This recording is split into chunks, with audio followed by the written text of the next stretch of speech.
So this has been great, and I'm going to kind of do a little bit of what I thought that I might do. I left myself some slack in terms of what was I going to present, and just listen to the talks that everybody has been giving this morning, and to give an example or to give some experience as to where we've been in Colorado, why we are doing what we're doing, what we expect to see, some of the surprises that we've had.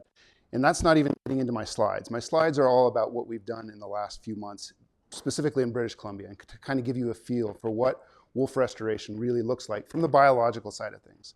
Wolf restoration is very complicated. Biologically, it's not so complicated. From the biological side of things, it's not that different from the other kinds of projects that Colorado Parks and Wildlife or Division of Wildlife did long ago in our lynx restoration, where we moved Canada lynx from Canada and Alaska into the southern part of the state and reestablished lynx there. We've reestablished river otter populations throughout the state, black-footed ferrets, many fish species, lots of different species. This is what we as a state wildlife agency do. Not only do we manage our deer and elk and sport fish, but we also manage the non-game species as well. And so all of those other species are good examples of that, and wolves is another example of that. So we can rely on a lot of the lessons learned from those other species as we put together the technical sides of wolf restoration. But as Stuart said, wolves is a different game. It's a different beast, truly, when you talk about the social and the political sides of restoration. And so we've gotten some taste of that. So before I get into the slides, the reason that we're here, and the film that Ryan put on is a really good example of talking about that. This is a very unique way of doing any kind of wildlife restoration. We're doing this because of a ballot initiative. Typically what we do is we work through a wildlife commission, a body that is appointed that provides policy direction to the agency.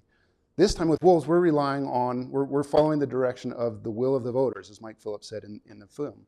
So because of the ballot initiatives that were, the petitions that were circulated in 2019, before COVID, when people were out in front of supermarkets collecting, clipboards with signatures, up until the 2020 election, the presidential election, when we expected out, we got the ballot initiative that said, yes, wolves will be reintroduced. Very, very, very, very fine margins that it passed, 51 to 49% or so. And so it doesn't really matter. What that did is it created state. And it created this process for us as the Parks and Wildlife, to develop a plan to restore wolves to the state. And we did that in a really intentional way. We developed two groups, a technical working group.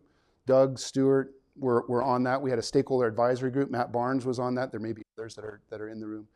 Each of those groups were asked very specific questions for a period of a year, where we met monthly for a year, about how do we do the technical sides of wolf restoration? How do we do the social sides of things? What should compensation look like? How do we put all of those different components that are really, really critical to meet the mandate of the voters, what became state law, to develop a self-sustaining population of wolves in the state? So we developed, taking from November of 2020 when the vote passed to May of 2023 when the plan was ultimately approved. A lot happened in those 3 years. Ultimately, our commission, the plan was presented to our commission. And again, our commission is a governor-appointed body over several years. They represent everybody from the non-consumptive users to agricultural producers to outfitters, and kind of the whole spectrum in between. Passed the plan unanimously, an 11-0 vote to say that, yes, this is how we should restore wolves. This is how we'll compensate wolves, compensate for confirmed wolf losses. This is how we'll manage wolves. This is how we'll develop our recovery goals, our state recovery for wolves. Never, when the ballot initiative passed, a team of us conversation, never would we have said that we will have a unanimous support from our commission. So I think that tells us that with the process that we use, this very deliberate process through the technical side of things, very social and engaged political process, we got some things right. We probably didn't get everything right. I'm sure we didn't get everything right. But it's a process that we will build on this adaptive framework. And so we'll have this wolf restoration process go for many, many years, and work to get wolves established on the ground. So the plan was approved in May of 2023. By the end of December, it gave us 7 months to pull all of these pieces together. And we did our first wolf restoration in December, middle of December, from wolves from Oregon Department of Fish and Wildlife. Eastern Oregon is where we captured 10 wolves, restored those in early December. And then beginning again in January of 2025, just a few months ago, we went to British Columbia and got 15 more wolves. And so I'm going to show you some slides from British Columbia and show you really what goes into capturing wolves, transporting wolves, and releasing wolves, and getting them established on the ground. We're very, very early in the process of wolf restoration. The information, we rely a lot on the science and the information that comes from Yellowstone National Park. There's probably not a better better population of wolves studied anywhere other than Yellowstone. It's great. It's a huge, valuable resource. It's also very, very different from what Colorado is doing. Wolf restoration in Colorado is very different from wolf restoration in Yellowstone National Park. Probably, I would argue, probably more difficult. We're dealing with all of these different communities. Yellowstone was dealing with Yellowstone National Park and the surrounding communities. We're also dealing in a time of social media where things travel. The issues that we deal with social media makes things, I would say, much more complicated in a lot of ways too. So lots of different challenges that go into all of that. And so, I imagine I'll get some questions because of the way they framed it up. Do we have simple packs? Do we have complex packs? We don't have any packs right now. We do now, as we're entering into the spring of the year, we're monitoring some dens. We will have some dens. We will have reproduction this year. Very exciting. We did have one den from last year, and I can talk a little bit about that. But we're not at the point where we have packs, where we have defended territories. We have a lot of wolves that are individuals in roaming and kind of trying to pair and trying to find mates and trying to establish those pairs and then breed, have litters, defend territories, and then we'll have packs. And then management will probably be very different from what we have right now. So that's kind of the framework. That's where we are right now. I'm going to go into the presentation. There is no quiz. I don't know why Stuart did that on a Saturday afternoon. I don't think that's fair. These guys paid good money to come here. They don't want to take a quiz. So that's where we are, and where we go now is to British Columbia. So after our first year of reintroductions from Oregon, we then went to British Columbia for a variety of reasons. Oregon has a very small wolf population relative, about 170, 180 wolves. And so taking 10 wolves from them is somewhat of an impact, especially as the timing as they're going through their annual reporting. So we want wolves that are genetically diverse, that don't harm source populations. That's always just kind of the very basic tenets of any kind of restoration is let's do no harm to the source population. Let's establish as diverse a population as we can. Also, really importantly, from a social and political perspective, was that we got wolves from British Columbia in an area where there's overlap with livestock. We got heavy criticism for some of the wolves that we selected from Oregon. Had been a depredation history for some of those packs. Months and months prior to our restoration effort, we did not take any wolves that were currently involved in depredation. Many of the wolves that we brought in from Oregon, because they're carnivores, they come in contact with livestock. They're predators. There was livestock killed. We got heavy criticism for that. In response to that, we went to British Columbia where these animals do not overlap with livestock. There is no livestock because we're fairly far north in British Columbia. There is no livestock, but that doesn't mean that we do not expect that these animals will depredate on livestock into contact with it. But it was an example of one of those kind of some of those social issues that we considered as we went into this. I don't buy the argument. If I went back to Oregon and had to select the same wolves that I did, it was my decisions, which animals we took, I would take the same ones. I don't think that we made mistakes in those decisions there. So let's get into British Columbia. This is, we have great staff. We brought a videographer along with us, and he did a great job. Ryan Jones did a great job taking many of these photos that you'll see here. This is one of the packs that we came across that was a total surprise to us.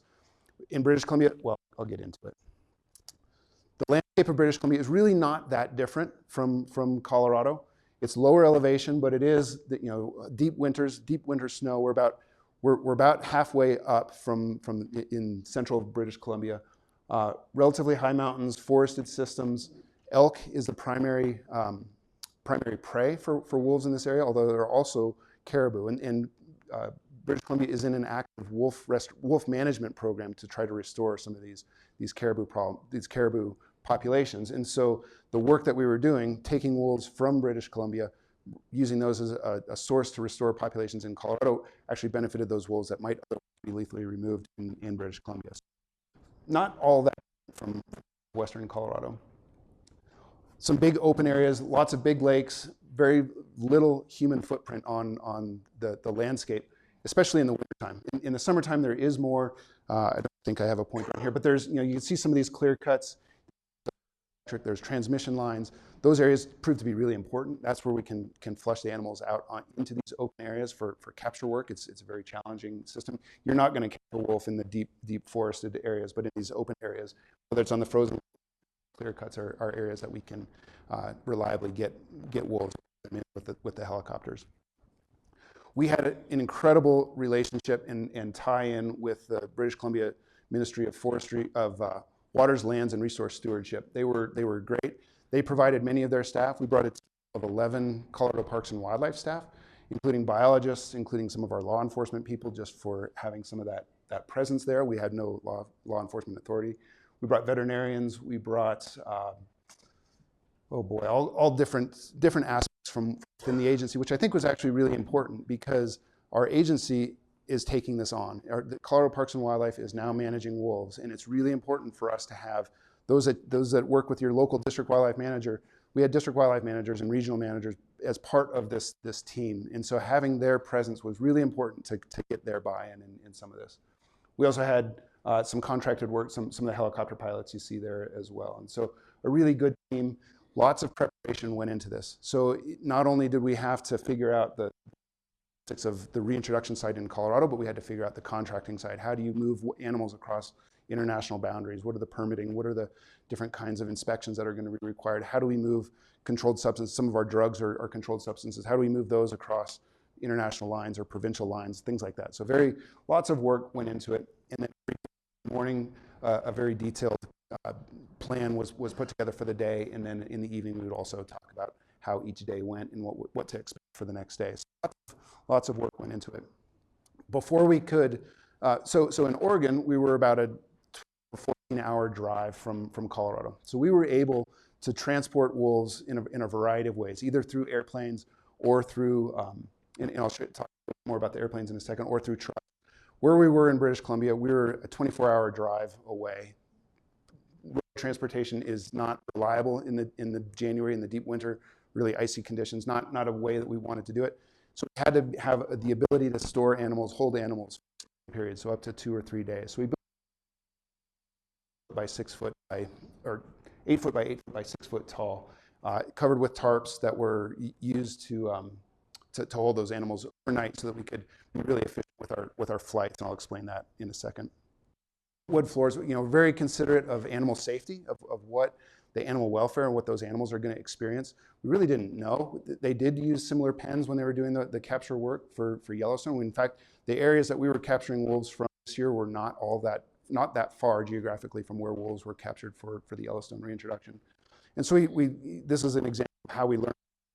We're involved with a technical working group that provided some ideas on how do you hold animals in these pens for 48 hours or longer. British Columbia does not monitor wolves the same way that you hear about Yellowstone monitoring wolves or other Western states monitoring wolves. They've got, whereas Yellowstone has 100 animals or so, Montana has 1,000, 1,200 animals or so. British Columbia has 8,000 wolves. They do not monitor them. They do not keep really close tabs on them. So we worked with British Columbia prior to for them to capture some wolves, put collars on wolves, so that we use those as kind of sentinel animals to help find those packs. We did have all of our teams and all of our helicopter crews up there. And so, we relied on, we do a lot of this work. We do all of our capture work in the wintertime for a variety of reasons. One is that if they don't have collars on, if you're looking just for tracks, for sign, having that snow on the ground doesn't really show in this picture because it's hard wind-blown snow, but in a lot of areas, finding the tracks is what the helicopter pilots use to cue in on where animals are, and then can use that to develop a plan for how to capture wolves after that. Also, cold temperatures are really important. With some of the drugs that they're given, they lose the ability to thermal, and so they're keeping them cool is really important. And so to keep them cool through that. So the cold temperatures work really well for that. So now we're on. All the pieces are in place. We're ready to start the capture work. This is the high energy, very exciting, very brief, but high energy times. It's not necessarily brief, but because of where we were, we had a system of 2 helicopters to do the work that we were doing. We had a capture helicopter that you see here. It's a smaller helicopter There's a pilot and two people in that, and two passengers in that helicopter, and then a transport helicopter. So within the capture helicopter, you see a guy hanging out of the ship.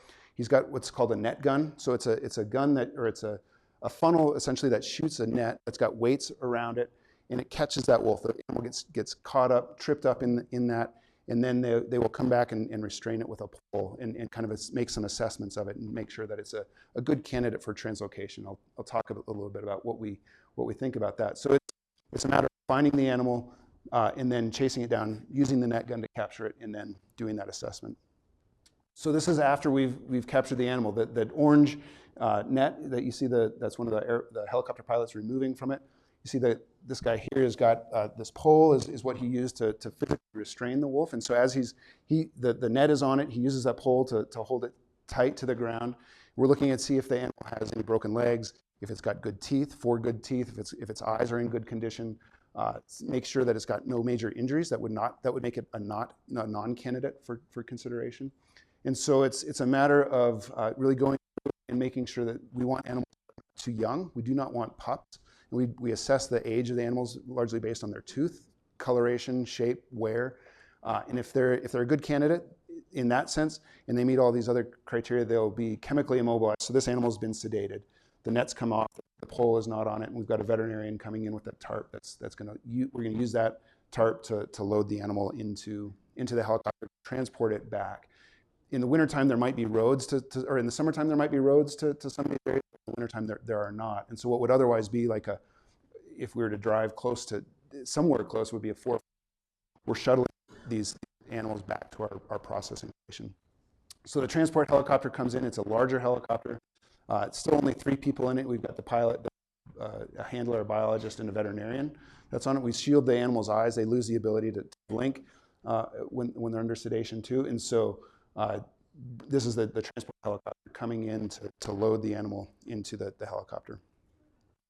So here we are. This is the pilot is in that orange jacket to the right, and then our veterinarian is taking this photo. This is a wolf in the back of the helicopter, and you can get more of a view of what the landscape looks like too through the windows. The animal is packed in snow, again, to keep the temperature down, the body temperature down. We're hydrating it, giving it just IV fluids to keep it hydrated. Monitoring respiration, monitoring saturated oxygen, making sure that the animal's okay. Also making sure that the animal's still sedated. We don't want an animal to come out of sedation.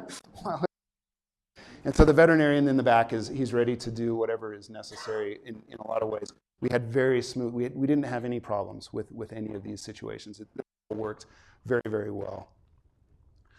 We land back at the operating base. Happens to be a fire base, a smoke jumper base that they use. British Columbia has these big forests, of course. They have big forest fires. We've all heard a lot about what happens there. In the wintertime, there's no forest fires, so they allowed us to use this base, which was super convenient because there were airports and runways and things there. So we unload the animal from the helicopter and carry it back in that same green tarp that you saw the veterinarian carrying, and bringing it back to our operations base. It's at this place where we do all the handling of the animal. We measure it. You see Brenna here collecting tissue samples out of the ear, so we use that for genetics. We're putting a collar on it. Ellen's putting a collar on the animal, giving it oxygen to keep it. The veterinarian doing body checks. It's at this point that we weigh it, we measure it, we measure all different kinds of measurements: tooth measurements, paw measurements, leg measurements. All of these different aspects, just for morphometric information. That's long-term data that will be used. If we capture this animal again, we'll be able to measure again, watch through time, and also just kind of gives us an example. One of the things that we get criticized for, and that Yellowstone and Central Idaho got criticized for, is that you're bringing in Canadian super wolves if it's the wrong species. It's an argument that is long and old, and it's not really a very good argument. It's probably a different, it certainly subspecies than what we had here historically.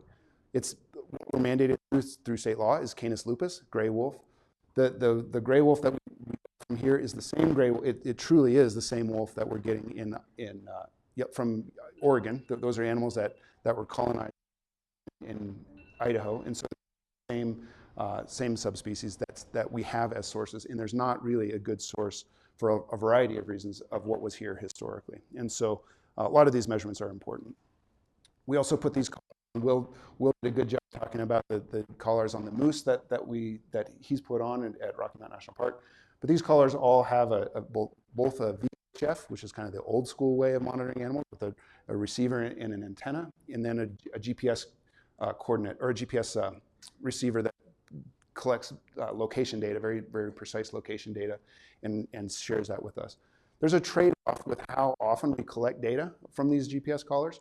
The more frequently you, the faster those batteries wear out. The collars themselves are somewhat expensive. Capturing and handling animals is expensive. And so we want to put these collars on that's going to give us the longest term ability to monitor these wolves. And so it's a balance between how frequently you get GPS points and the battery life, how long those last. We brought those animals. Hay is down there. There's an ice block in there to kind of keep them diverted, keep them hydrated. We did not feed them throughout this time, throughout the couple of days that they were there. Tarps are over there. These pens are in areas where there's no vehicle traffic, no people are around. So it's in a dark and quiet environment. Not really sure how animals are going to behave when they're in there, but they are incredibly docile. They were just calm, could be curled up. A couple of times that we had animals get a little bit excited and bounce around, jump around a little bit, jump onto if I go back, there's one of these crates in the back. Would go into the crates. It would be easy to move them into the crates, which is how we transported animals back to Colorado. So it would jump on top of the crate and jump off. It's kind of entertaining, but it really no injuries while they were in these pens, and they worked really, really well for us. We had a really meaningful ceremony that was performed by two of the First Nations bands that are up in British Columbia. The Takla and the McLeod Nations came. British Columbia had a consultation process with them. To them and to the Arapaho that you saw in the wolf aspect to their history. Necessarily, certainly not the Utes and the Southern Utes that we have in Colorado. So I'll pick up the picture. They did a nice ceremony, a smudging ceremony, burned sage in the bowl, used the eagle feather to bless the animal, and did a nice ceremony, meaningful thing to be part of. I love this picture, especially in relation to the picture that Doug showed. It's uncanny to me how similar these two animals are, these two photos.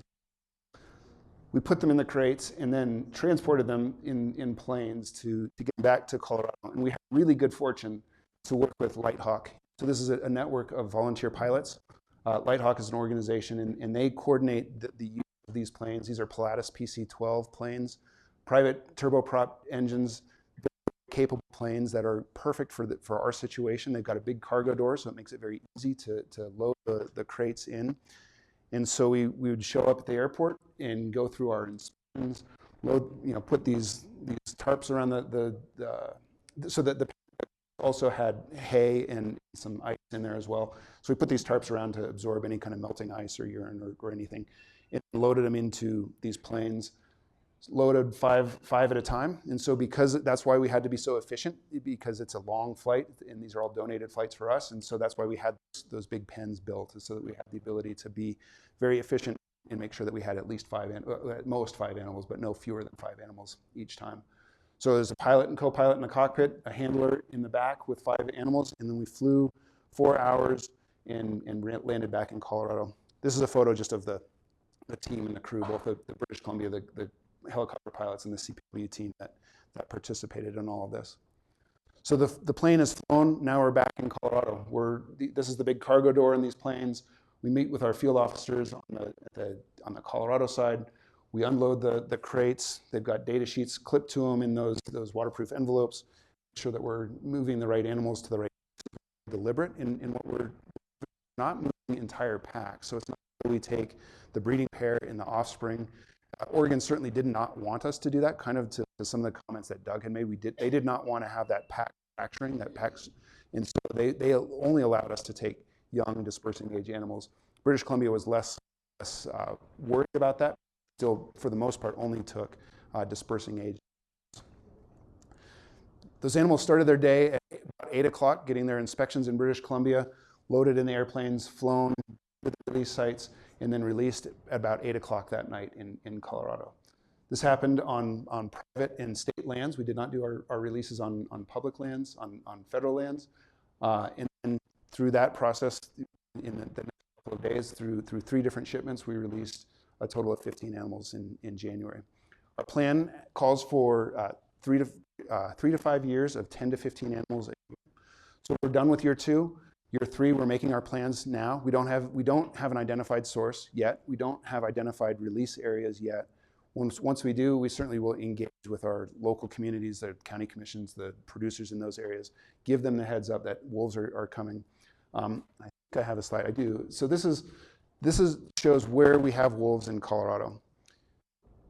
Again, we don't have territories. We don't have packs. I put up that slide of 20 years of different pack territories and all that. We don't have that. What we have are a bunch of individual wolves looking around, trying to make sense of what this new reality is for them. As I mentioned earlier, we do have, we're monitoring up to about 4 pairs right now. I think we will have four den attempts this spring. Whether they're successful or not, it'll be several weeks or months before we have pup counts or even to determination if they're successful or not. But what we have now, because of those GPS collars, we can put kind of a map together, release it publicly. It gives a sense of where wolves are. It does not disclose the real sensitive information as to precisely where animals are. But there's some interpretation things that are a little bit interesting with this too. This whole southern swath that you see is one animal that made, and so this is a 30-day window, kind of a moving 30-day window. This is one animal this is just one snippet of the movement that she's made. So it's a female released from British Columbia. Since January 18th, when she was released until this last week, calculated that she had moved 1,700 miles. And so that's a distance from Denver to Washington, D.C. Or another way to look at it is Denver to Albuquerque to Phoenix and back to Denver in a matter of 3 months that she's doing that. So that whole southern swath, we show that, and all the producers in Gunnison County and Delta County, Mesa County get really freaked out, but it's really just one wolf that's making that movement. The vast majority of our wolves right now are in that Grand Eagle, Southern Route, Rio Blanco County area. So that's where we are with wolf restoration. We're again, very much at the beginning of it. We rely a lot on the partnerships that we have developed with landowners and producers, like Stuart mentioned. People are the solution to a lot of these problems that we're going to have. A lot of the NGOs have helped and stood up. There's a license plate that you can get that's developed, that when the proceeds that are developed from that allow us to deploy a lot of those non-lethal resources that Stuart talked about. And so there's a lot of different partnerships that are working between NGOs, producers, agencies, and others to really make this a success. And how much of a success it will be remains to be seen, but there's a lot of work ahead. Thanks.